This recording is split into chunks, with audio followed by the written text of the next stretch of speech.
Greetings to all from Easy Tech. Today I am going to explain the phenomena of Compton effect. As we all know, light exhibits dual nature. The word dual nature itself reflects that we are having two types. We are saying dual nature. So the nature is of two types now. One is particle nature, the other one is wave nature. So light exhibits dual nature, that is particle nature and wave nature. The phenomena of particle nature is proved through the phenomena like that of photoelectric effect, and another one is Compton effect. These type of phenomena are used to explain the particle nature of a light wave. So now here we are going to discuss about the Compton effect. So here I'll give you a simple information on Compton effect. In the next video, we will discuss with calculation of Compton sheet. When you are having here a high frequency photon, I'm saying here photon. I have the photon. How is it? It is possessing a very high frequency, say that mu. This high frequency photon will be colliding with an electron. I'm saying here the other particle as electron.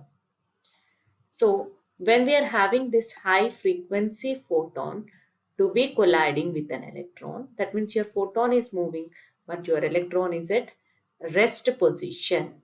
Then what is going to happen? This photon transfers a part of energy for this electron, and as a result of that, we have electron to be moving in one direction. The electron is in this position and photon to be in the other direction. So I have here photon which moves with the other direction.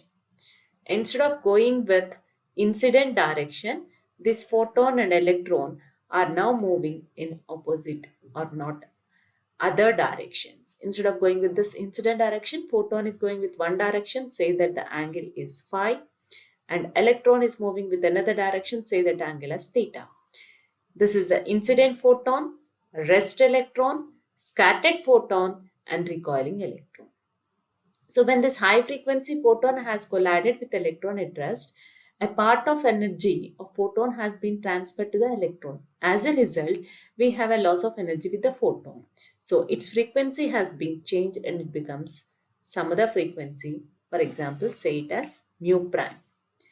The frequency mu prime is less than photon's frequency. This change in the frequency or the wavelength is termed as Compton shift. We call it as Compton shift.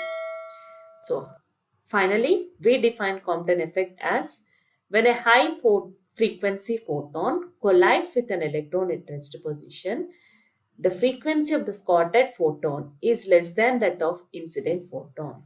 This change in frequency or wavelength is simply termed as Compton effect. Or we say this as Compton shift. Whatever the change is observed, either in terms of frequency or in terms of wavelength, we will be calling it as Compton shift, whether it could be delta mu or delta lambda. So we will be calculating this change in frequency or change in the wavelength in the next video. Like, subscribe and share with Easy Tech. Makes your learning easy. Thank you.